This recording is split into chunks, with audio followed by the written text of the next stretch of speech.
Good morning, sixth graders. This video is going to explain to you what to do today on Monday on your fast food project.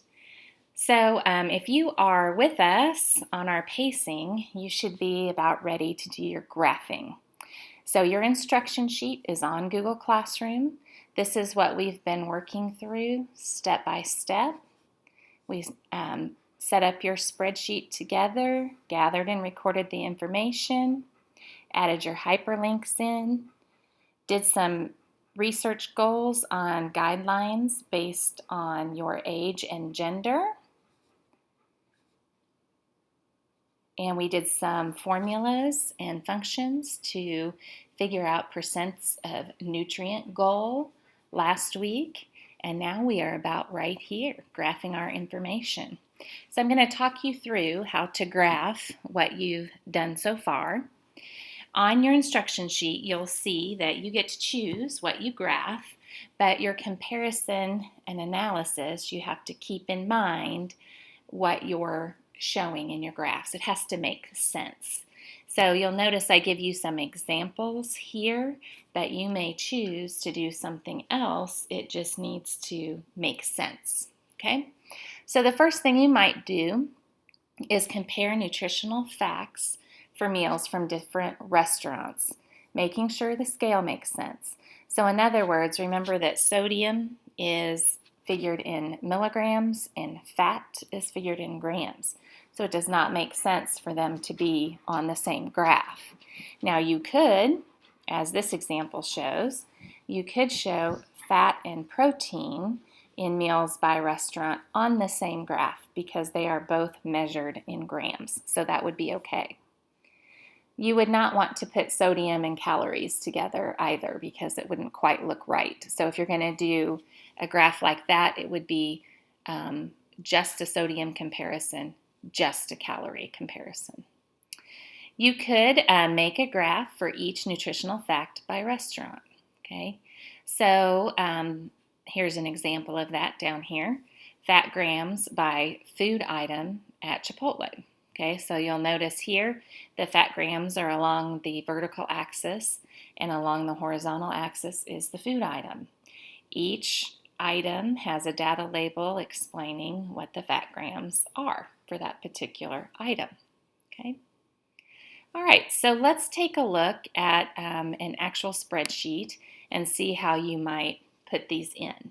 Okay, so if you decide that you want to do one like this that shows a comparison between restaurants, you will have to do a little bit of adjustment to your spreadsheet.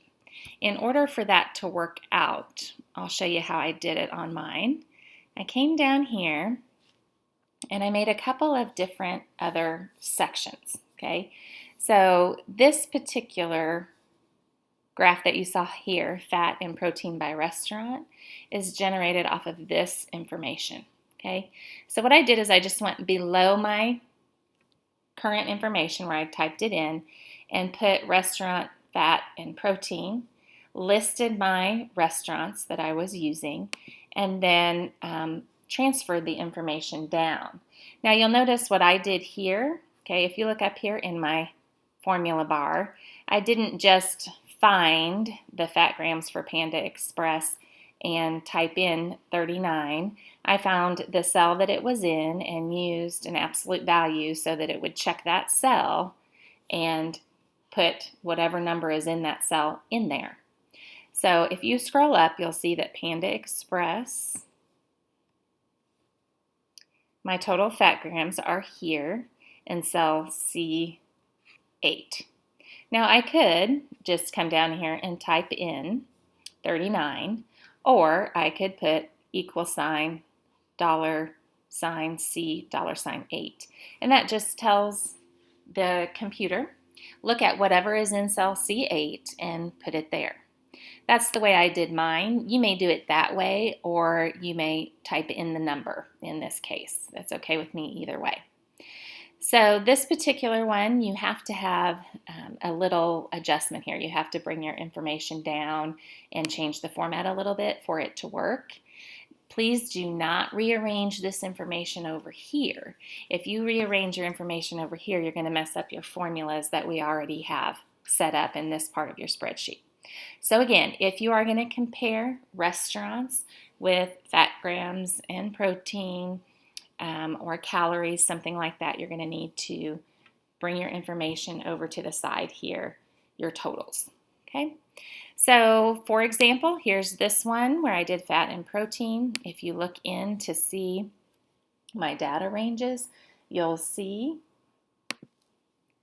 G47 through I51.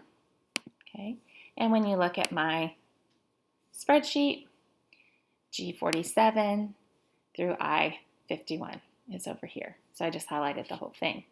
Now, if you were going to do calories or sodium, here's an example of how you might do that. I'm going to highlight calories, insert chart, and that is showing the calories.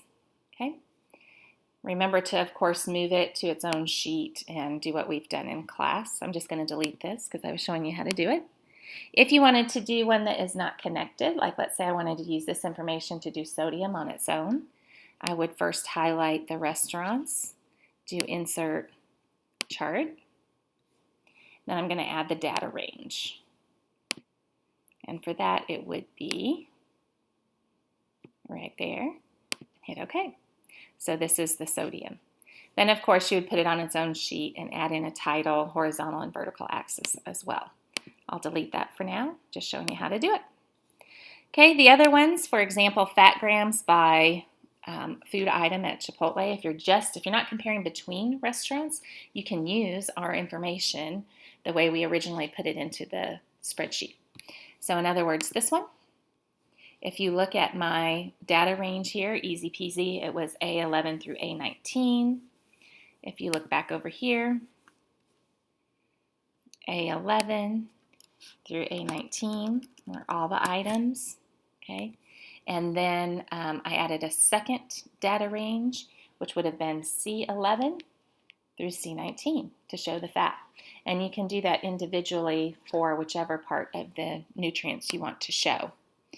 So your task is to come up with a minimum of 4 relevant graphs. Make sure that you put those on their own sheets and add in data labels, titles, and all of that good stuff. If you think you are done, I have created a video that you can look at that has you double check your project and make sure it's good to go.